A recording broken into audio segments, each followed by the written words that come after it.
Good evening, everyone. Thank you for joining this webinar. I'm Bhavna Agrahari, your Community Manager at India IT 360.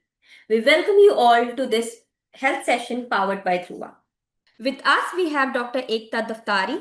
It's an honor to introduce Dr. Ekta Daftari, a leading expert in adult and pediatric rehabilitation with over 25 years of experience. She holds a bachelor's in occupational therapy from NIOH Kolkata, a specialization in neuro rehab and Auckland Institute of Technology, an international certification in sensory integration and NDT therapy from US. She also completed an executive MBA from IIM Calcutta. Dr. Daftari has contributed to corporate wellness initiative, including for Mercedes-Benz, and is a certified healer and a long-time meditation practitioner. She now runs Trisha Neuro Development Clinic in Noida, offering holistic evidence-based rehabilitation for children and adults. Thank you, Ekta, for joining us. Thank you so much, Bhavna, for such a nice introduction, and I'm really grateful for being here, and it's my pleasure. And thank you so much for everybody present in the audience. It would be lovely if I can have more videos, video cameras on, so that I can actually see you and interact with you. But it's an honor to be here and interact with all of you and help to educate you, make you more aware about good postures and what we can do for a more healthy and pain-free lifestyle. I hope this webinar, by the end of it, you will take away some points and implement them in your daily life. So are we good to go? Do we start? Yes. So during this session, we'll be doing three activities. First, we'll have a quiz question throughout the webinar. One lucky winner who answers all questions will get rupees 1000 Amazon voucher. Second, we'll have a Q&A session during the webinar. One lucky winner will get rupees 1000 Amazon voucher. And at the last, towards the end, we'll have spin the wheel, and one lucky winner will get rupees 5000 Amazon voucher. So from here, I'll ask Dr. Ekta to take this forward. And just stop sharing. Doctor, could you please share your screen? Yes, I do that.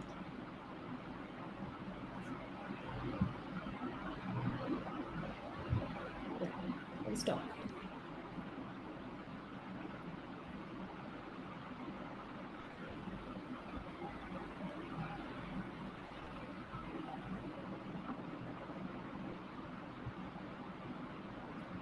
Is it visible to everybody?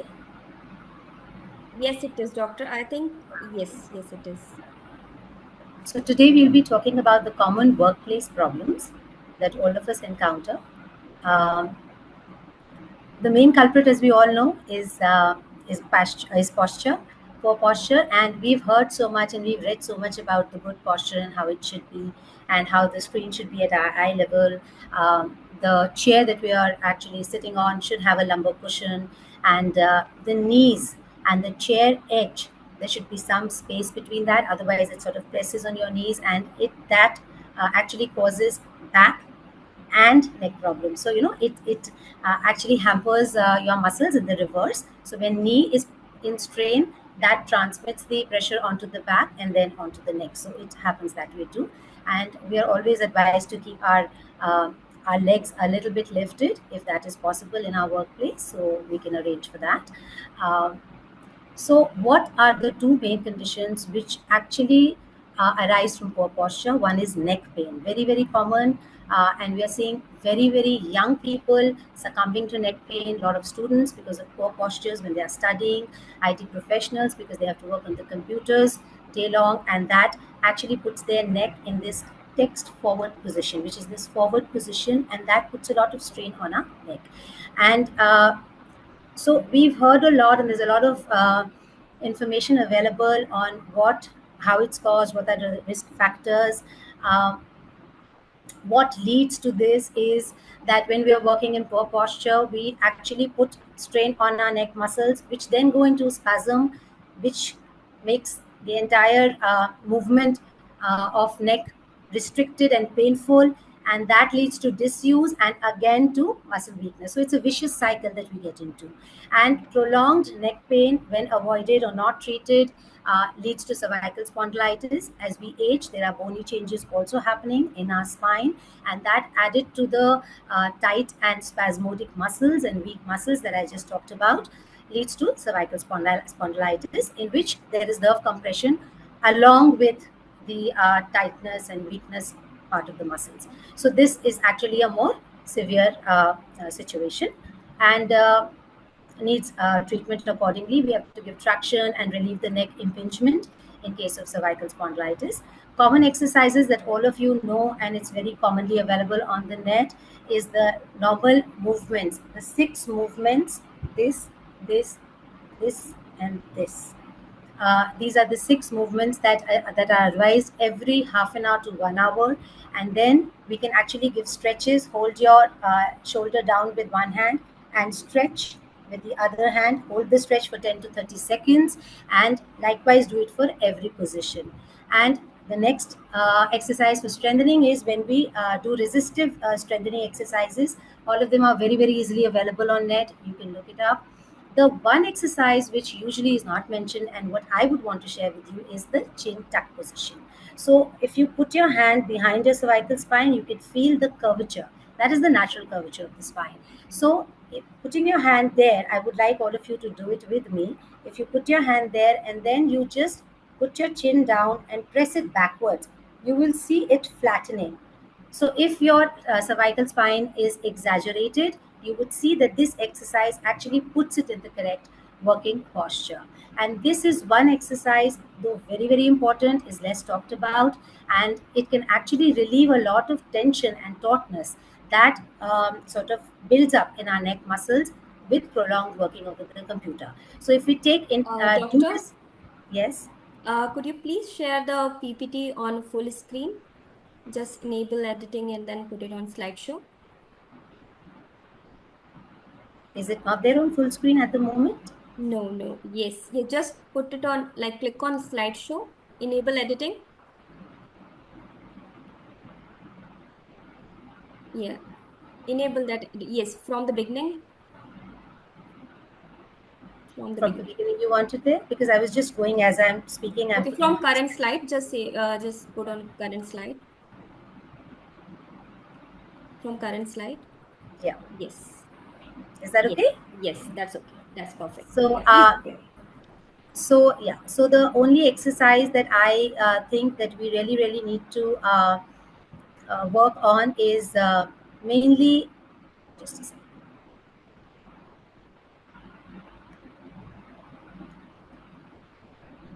So what I would want you to mainly focus on is, as I was saying, the chin tuck exercises.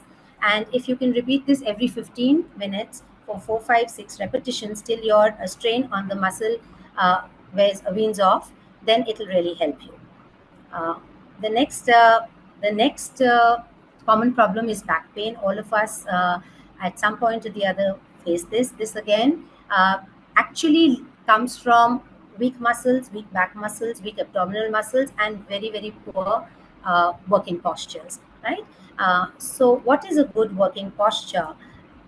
First and foremost, we should always use a lumbar cushion when we are driving, when we are sitting, anytime. A soft, a reasonably firm, let's say, lumbar cushion to support our lumbar back. And we should avoid the use of recliners for prolonged periods, as that actually puts the pelvis in a very, very wrong position and is a very, very common cause of back pain. Sagging very, very soft mattresses or sofas are a big no. Do not sit on them. Sit on firm chairs with firm backs and a lumbar cushion in place. Another thing that I would want to say is that these are the symptoms which all of you know. What I am here to tell you today is what you would otherwise not get on the net, and that is, I think, where my expertise would play a role. Uh, these are common back exercises that probably most of you must be doing also, at least some of them. But another important exercise which goes without a mention, but is very, very important, is tummy tucks. Now, tummy tucks are something that you can easily do in your workplace. Very easy to do. You just have to suck your tummy in and hold it like just sort of take it in, and you don't have to hold your breath. I'm doing it while talking to you, so there is no breath control or breath holding that's required. And just hold it for as long as you can. Start off with 10 counts and then gradually build it up. That is going to strengthen your abdominal muscles, which act as a buffer, because strong abdominal muscles tend to take the strain off the back muscles, and that sort of uh, acts as a shield, let's say, and helps in preventing back pain. This every half an hour or 1 hour, if you get up and move and do simple rotation exercises of the spine, it would work great. The next common, very very common condition that people in the ages of 40 to 60, or even older than that, face is frozen shoulder, which is also known as adhesive capsulitis. So basically, the capsule that is there in the shoulder joint becomes taut, tight, and it sort of contracts and stays in that contracted or spasmodic position, and thereby restricts the normal movements of the shoulder, makes them very, very painful. And so basically, you need a therapist to help you out in this. A lot of exercises are available for frozen shoulder on the net, but here I would actually want to put in a bit of advice, because there are different stages and you need to actually help the capsule relax before pushing in the ranges of motion. Hence, it is advisable to seek treatment, and as and when your doctor and therapist relaxes the capsule, they will tell you which of those exercises are of कर advisable दो for वहाँ you. पे option आ रहा होगा. And then sort of you could build up and strengthen uh, the shoulder muscle. देखो यहाँ पे ये लिखा है ना, ये ऑप्शन आ रहा है. So these are some of the exercises that we commonly hear about, read about on the net. Out of these, I would say this particular exercise that I'm just sort of zooming in on, the wand exercise, wherein you put one hand back and you sort of help this movement, wherein your affected hand is going backwards and you are enabling this movement along with the help of the support of the other hand. You could do it with a towel, you could do it with a stick. Uh, this is a good exercise to do at home.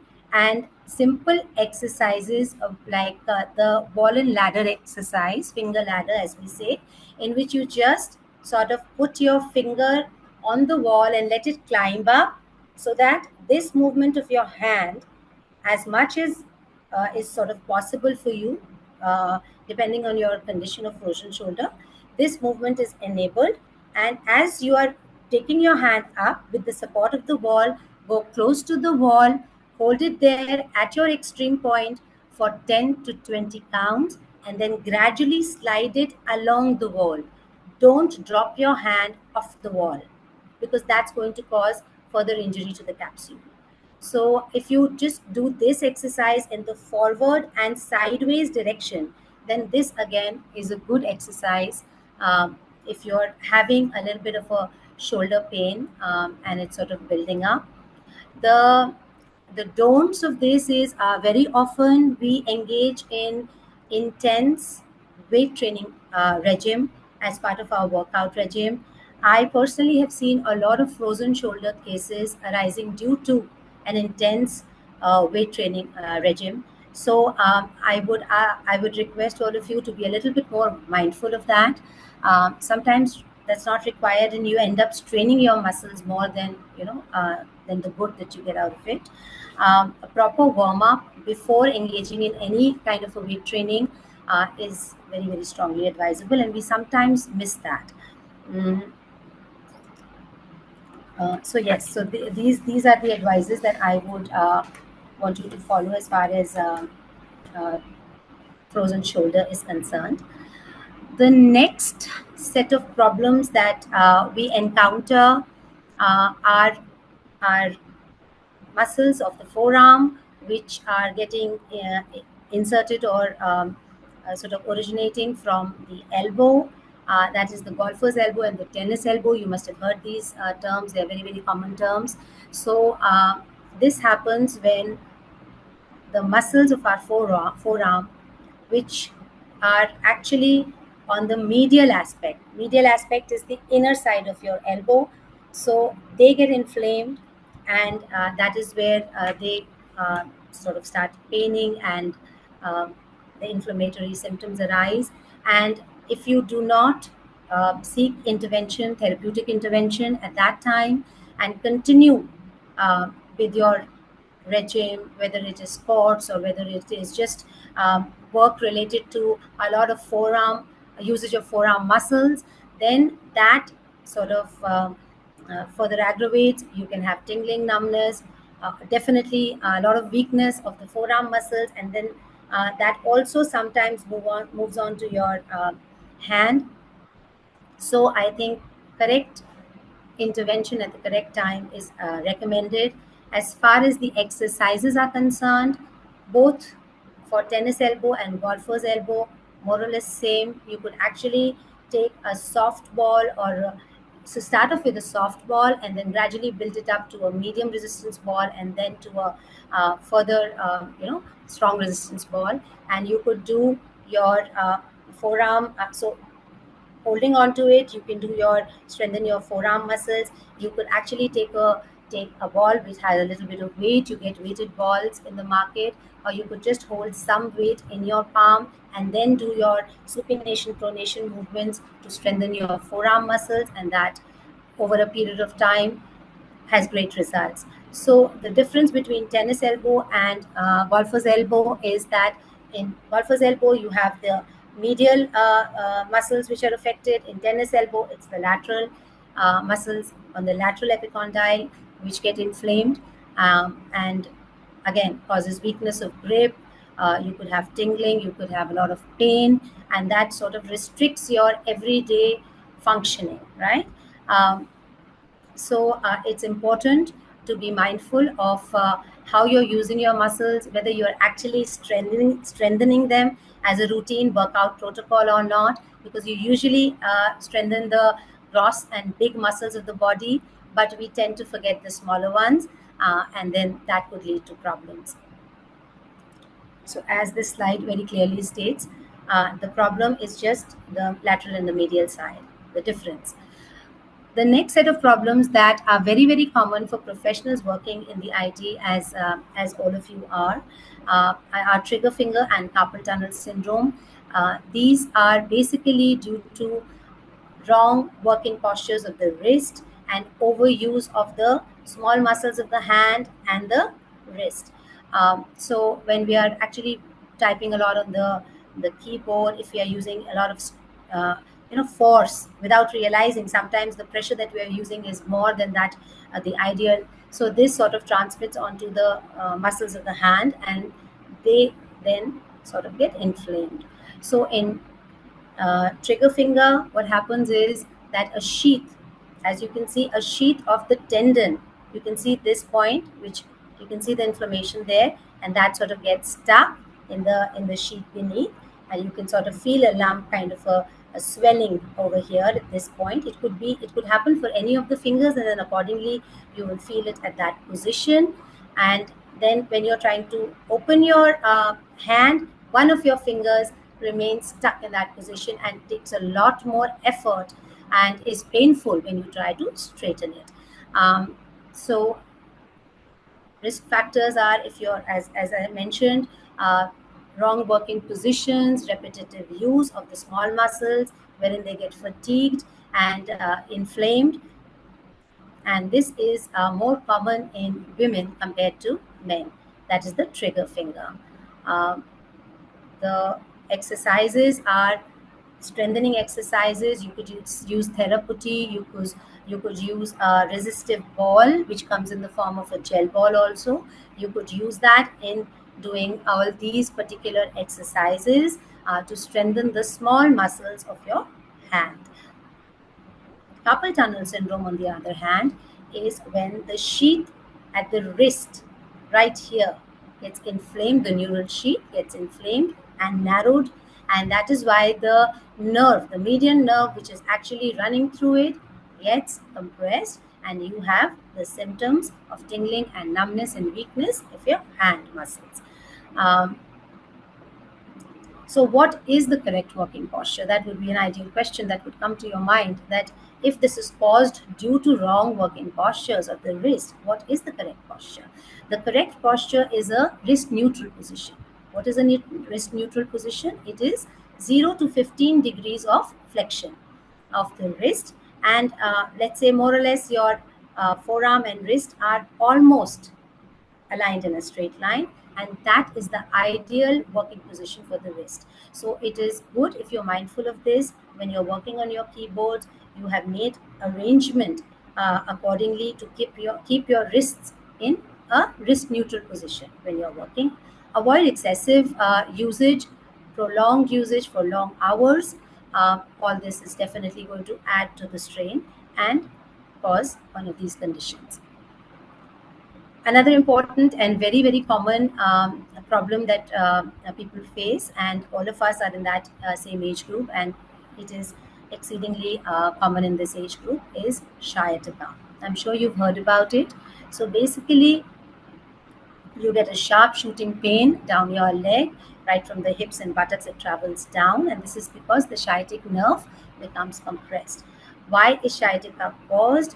It is caused because there are definitely, with age, there are certain bony changes in the spine, but also because of weak core muscles, abdominal muscles, and back muscles. Prolonged standing um, for hours together is one contributing factor which can lead to more strain on the back muscles. Wearing the footwear that you wear, whether you're wearing heels or whether you're wearing comfortable, sort of as the doctor's sole or something, offering sole, footwear with that makes a lot of difference. So you have to be mindful of these things, because sometimes we don't realize, but our formal working dress code, and then if you're standing for long hours in those heels, then that is actually somewhere aggregating these symptoms, or building up, let's say, to these conditions slowly every day. It doesn't happen in one day, but then every day it sort of builds it up. What can you do? So these are some very important and good exercises that you could do. Stretching in sciatica has shown to have very, very good relief. It has shown to have very, very good results. But then again, depends on what level your sciatic nerve is being compressed, because you might need therapeutic intervention initially to relieve the nerve a little bit, and then we might then your therapist might put you on stretching exercises. So that regime might not start off at once or in the initial acute stage, but if you do them on a regular basis as part of your workout, then the likelihood of developing sciatica is definitely reduced. Piriformis syndrome, I do not know whether you have heard of this. Very, very important, but relatively less known. So piriformis muscle is right there at your buttock. And when this gets strained and tight, then it does create sciatica-like symptoms, because sometimes our sciatic nerve is passing just below it or through it. That anatomical differentiation is there in some individuals, that is passing through the piriformis, and then so that starts getting impinged. For men, when you put your wallet on your back pocket and you sit, so then that pressure of your wallet is actually right on your piriformis, and that over a long time is a very, very common factor of causing piriformis syndrome. So definitely watch out for that and try and avoid that if you can. What can be done? I will actually share a video of some stretching exercises which you can do every day in the morning, and that will take care of your piriformis tightness, sciatic sort of tendencies, and back problems. And if you have all that in place, then you actually can avoid a lot more of the problems that might arise otherwise.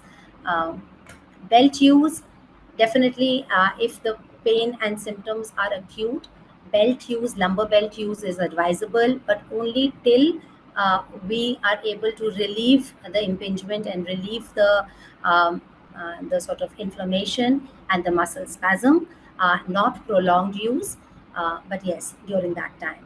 Avoid straining your back, avoid standing for long periods, take intermittent rest, balance out your sitting and standing activity levels so that you do not end up placing more strain. These are some common exercises, but I think the ones that I'm talking about are more doable, more clearly explained. So I hope that's going to help you. I'll share them in the end. Um, I, as a professional, would love to collaborate with corporates. I have done that in the past, and I really, really feel that if we are able to work in the correct postures, we're able to really prevent a lot of pains and aches from our lives. Because I'm also a specialist in pediatric rehab, and I treat children with autism, ADHD, and neurodiverse kids, and we help them come back or integrate with mainstream. And I'm very happy to say that we've helped a lot of children come back on track. And I know it's a difficult journey for parents, and I'm particularly empathetic with them because I see their journey every day, day in, day out.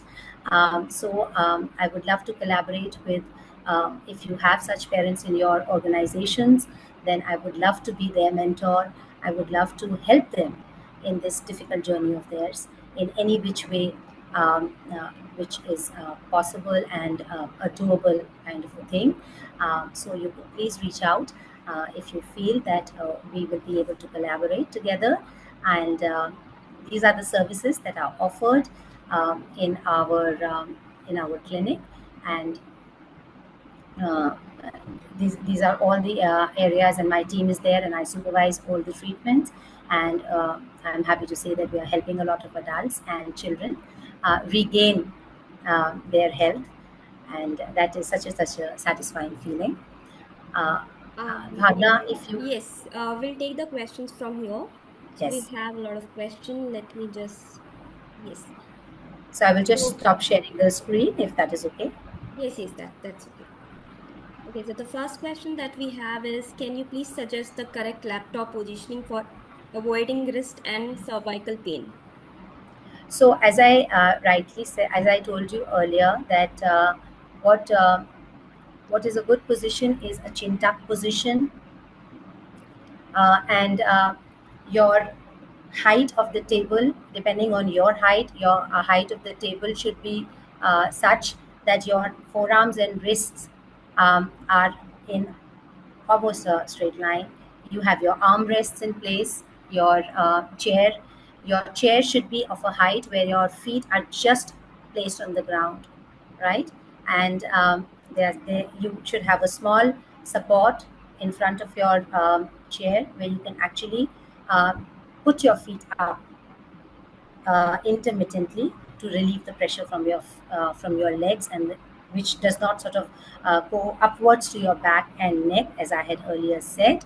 And a lumbar, correct lumbar cushioning, a lumbar curve in your chair is very, very advisable because it supports the lumbar curvature, the lumbar lordosis of your back.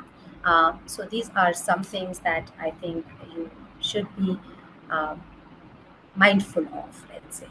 Okay, thanks, doctor. So this second question is, in the current traffic situation, where one need to drive for hours to reach to workplace and return back, we Yes. get tired with the noise pollution honking, and then pollution honking more than riding stress, especially for bikers. What's the exercise would you recommend for EO relaxation?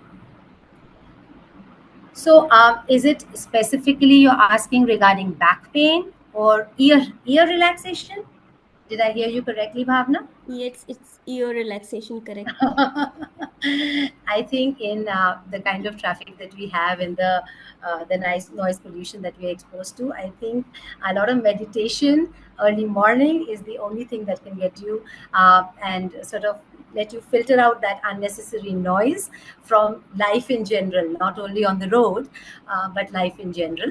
And I think really, so earplugs, if your sort of protects your ears, definitely. But I think you can't totally avoid it because you sort of cannot totally block it. But yeah, a little bit of earplugs, which are sort of filtering it to the right level, the noise would help. So the next question is, what is the recommended long sitting hours and then resting?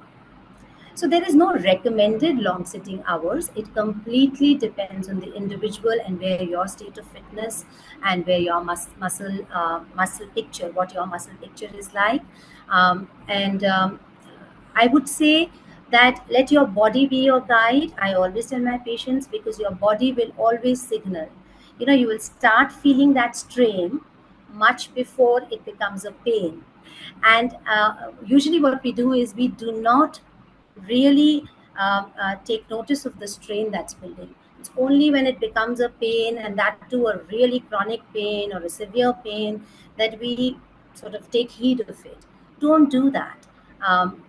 Try and intermittently, as I said, half an hour, 1 hour, get up, sort of do a little bit of stretching, whatever is possible in your workplace. That could vary from person to person, but sort of, give those rests. Sit and stand balance is very crucial, and that varies from person to person. It would be different from me and different for you. So there's not really one recommended time. Okay, that's great. So the next question is from Harvan sir. He's asking, feel frequent pain in neck due to long working hours on laptop. Please suggest some tips to reduce this pain.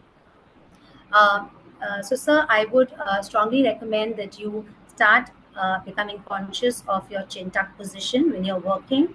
As I said, if you just place your hand here on your cervical curvature and then you put your chin back, you will actually feel it flattening, right? And it happens when you're for prolonged hours when you're working, then this sort of tends to go forward, and that exaggerates that curve, and that puts a lot of strain here. And as I told you, the 6 movements that we have, this uh, along with your shoulder rolls in clockwise, anti-clockwise direction, and then the stretches that I had explained, plus the resistive exercises. I've already sort of shared it in the PPT as a so that you'll be reminded of what are things to be done. If you could repeat this intermittently during your working, it will actually avoid building up of strain in your neck, and then that will actually avoid the further complications. Okay.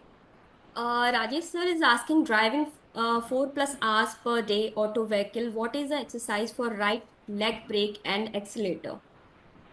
What is the exercise for the right leg brake and accelerator sort of positioning and movement? I think so. Is that what you're asking, sir? Um, yes, that's what he's Okay. saying. So basically, one exercise would be if you take a ball, start off with a soft ball, and then sort of you could go in for a slightly more hard ball. And lying down or sitting on your bed, if you put this below your knee and then just push this with your knee, not with thighs or calves, but just directly with your knee. Hold it for 10 counts.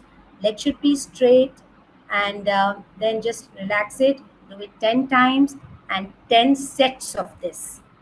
And the next exercise would be you place the same ball just above your ankle. If this is your ankle, just above this, and press it again with this, taking your leg or foot up, and then hold it in that position for 10 counts. Repeat 10 times and do 10 sets of it in the whole day. Okay. Vishwajit sir is asking, what are the common exercises we should maintain every day morning to overcome all this? So yes, exactly. So Bhavna, I think it would be a good idea if you could actually share the QR code and sort of play the video, because uh, this, if you follow this every morning, these stretching exercises that I've shown, then it will actually help you overcome your backache, your piriformis tightness, your backache, and a lot of other problems that you otherwise face. So that would be a good thing. And for more such videos or content or information, you can always see more of my videos on my social media platforms. You could get a lot of information from there. So that we'll send after this session. That we Okay. have some more questions. So Sanjay sir is asking, is there any therapeutical oil suggested for muscle pain? So certain Ayurvedic oils are there, but really, I mean, I feel it's more the massage and the heat that is generated when you're actually applying the oil and sort of doing those movements that actually relieves the strain or the tightness that's building up in the muscle and causing the pain. Um, but yeah, so for me personally, I do not really believe one oil to be better than the other, but it's just how you're sort of the movements and the strokes that you're uh, doing at that time to relieve that muscle. So it's a good idea to apply it with a slight, mild kind of a mild kind of a deep pressure, but very mild, because if you sort of do it too deep, then a taut muscle could become worse. So sort of light hand, but a very very mild pressure, and you sort of just uh, work work on the length of the muscle, and that will help you relieve the tautness or pain. Great. Doctor, the next question is, give some tip for sound 8 hour sleep. So meditation. I think that's the only tip. Do it regularly. I've been doing it for 15 years now. And no matter what's happening in my life, I generally am able to avoid taking stress of that particular problem. So I'm able to filter it out, as somebody was asking about the noise. And I said, well, filtering out that noise from life in general is, I think meditation really, really helps. And helps you sleep better, helps you be, your productivity levels are like 10x more, and just generally helps you internally heal actually. Yes. So I think that's my go-to tip for that. Okay. So we'll wait for some other questions to come in. Okay, meanwhile, let me just scroll. Yes.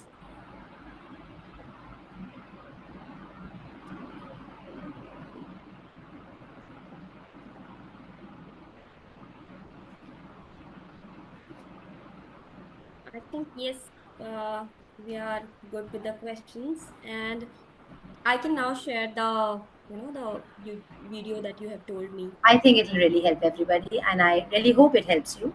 I really feel that it will. So let's just have a look. Let me just share that. Yeah.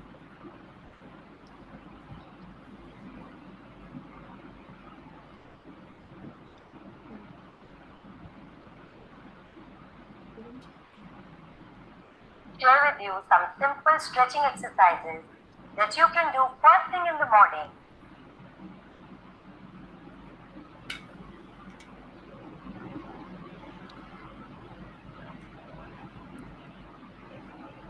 To get rid of a stiff and Just a second. painful back. Pull your leg up to your chest as far up as you can. You will feel a stretch. Hold this position for 10 to 30 counts. The longer you hold it, the better. Then repeat with the other leg and do this exercise in total 10 repetitions with each leg. Raise your leg as shown by the model. Lift your leg up, trying to keep your knee as straight as you can. You will feel a stretch. Try and hold this position for 10 to 30 counts, keeping your foot pointing downwards. Hold it for as long as you can. Then Repeat the same with the other leg, and in total, repeat 10 repetitions for each leg. Place one leg on the other as shown. Then, with your hand, press your knee downwards and maintain that stretch for 10 to 30 seconds. Try and keep it for as long as you can. Then repeat the same with the other leg, and in all, repeat 10 times with each leg. Place one leg on the other as shown, and then with the support of your hand, pull the other leg up to your chest and hold that position for 10 to 30 counts. The longer you hold it, the better. Repeat the same with the other leg, and in total, do 10 repetitions with each leg. Place both your hands on your lumbar spine as shown by the model, and maintaining that position, press on your hands with your back. The press should only come from your lumbar area, not from any other area of your back. Maintain this press for 30 seconds and then relax for 5 seconds. Do 10 repetitions of this in one go. Repeat 3 to 4 times in total.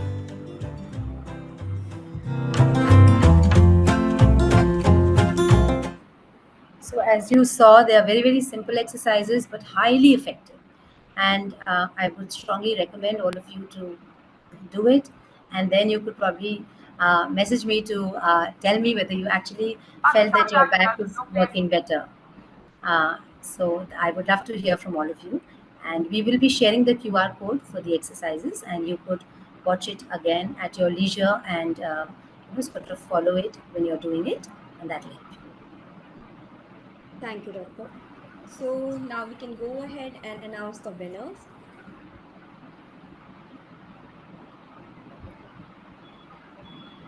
I really hope that all of you were benefited from the things we shared, and you're able to implement some of these recommendations in your day-to-day life and feel a difference.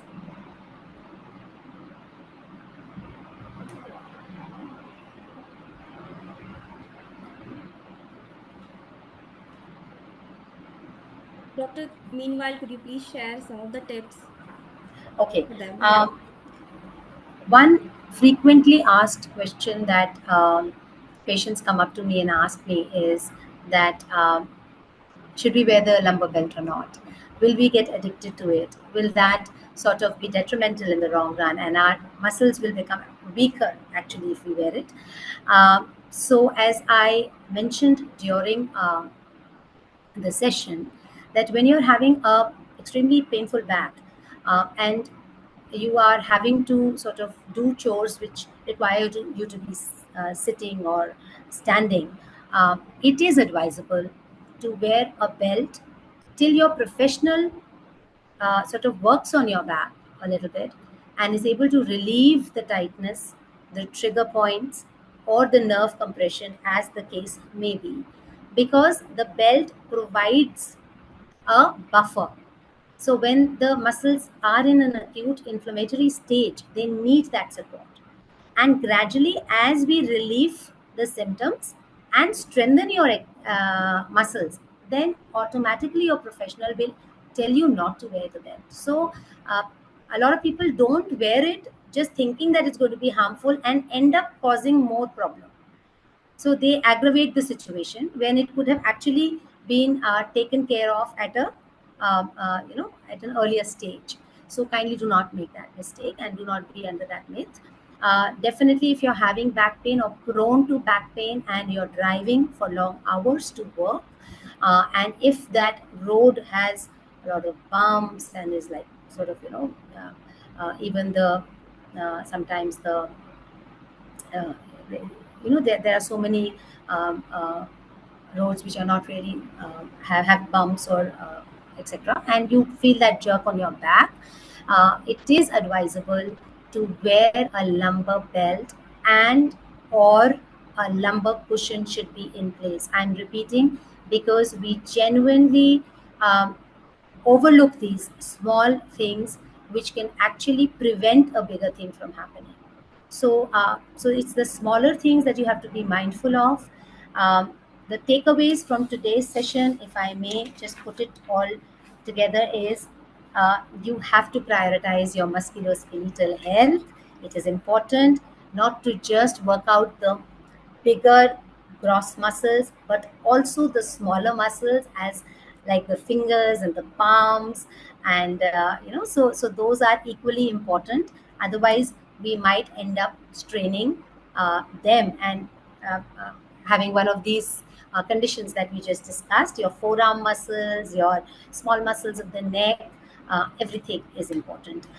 The chin tuck exercise, extremely important. Tummy tucks, very important for a healthier back, and avoiding the back pain is one of the exercises that you can do at your workplace. Frequently do it and reap the benefits of it. uh, Breaks every half an hour to 1 hour, very important. For frozen shoulder, avoid intense weight training. Do not think that it has only benefits. It can have repercussions.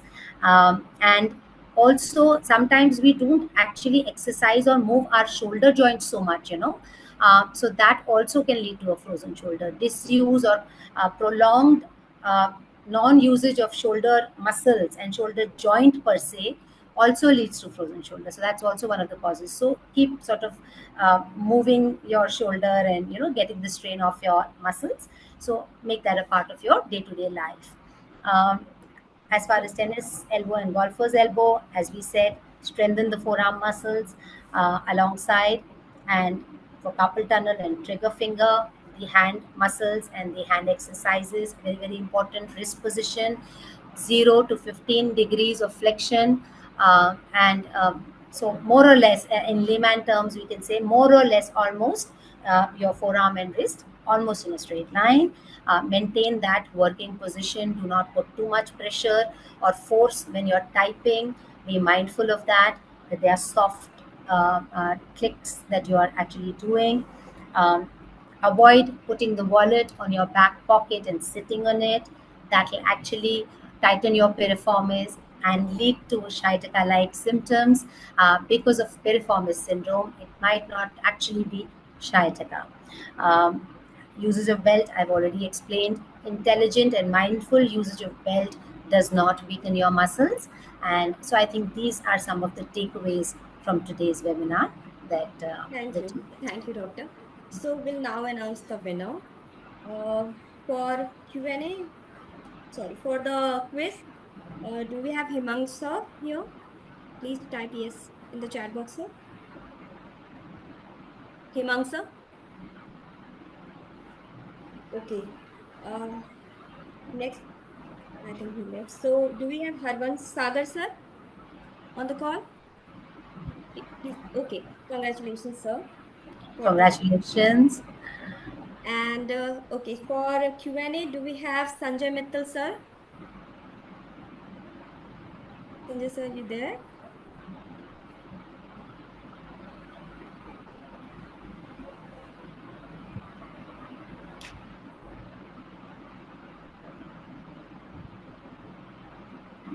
Okay. So now we'll go ahead, we'll announce Q&A. Since Sanjay sir is not here, we'll do it after spin the wheel. Let me just go to my screen and share the screen, and we'll do spin the wheel. Okay, so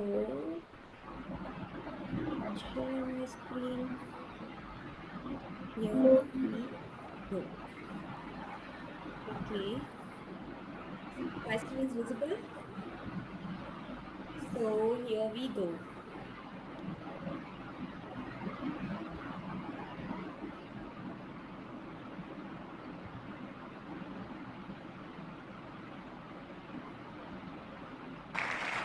Rohit sir, you're there on the call.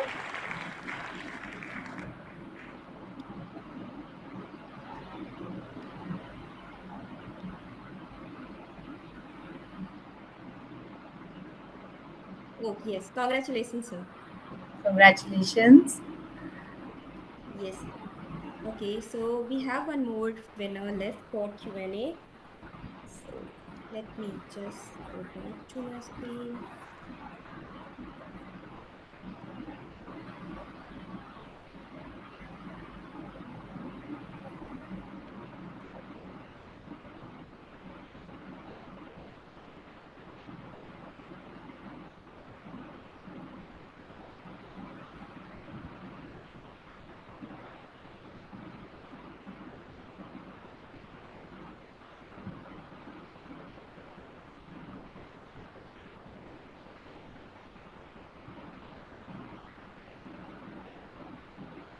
Rajesh Srivastava, sir, you're there?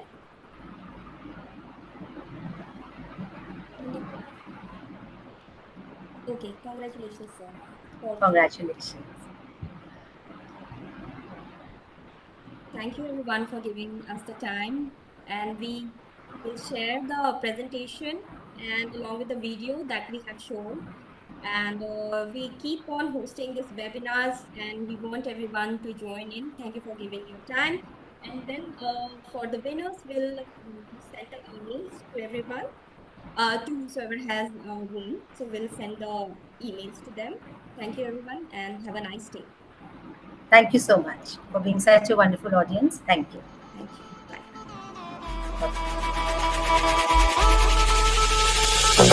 Bye.